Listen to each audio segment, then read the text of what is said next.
តាមសារព័ត៌មានជាច្រើនបានចុះផ្សាយថាទីក្រុងបាងកកគឺស្ថិតនៅជិតព្រះអាទិត្យបាទនៅក្នុងខែនេះគឺជាពិសេសគឺក្នុងរដូវបុណ្យចូលឆ្នាំខ្មែរចូលឆ្នាំសៀមនេះតែម្ដងគឺ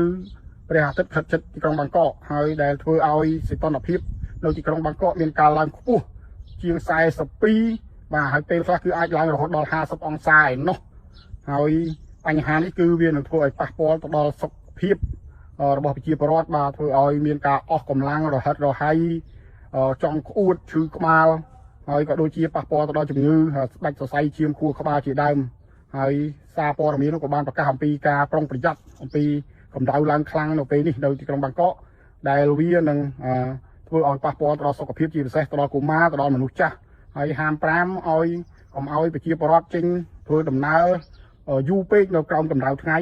ហើយនៅពេលដែលទទួលអាកាសធាតុក្តៅខ្លាំងហើយរត់ចូលម៉ាស៊ីន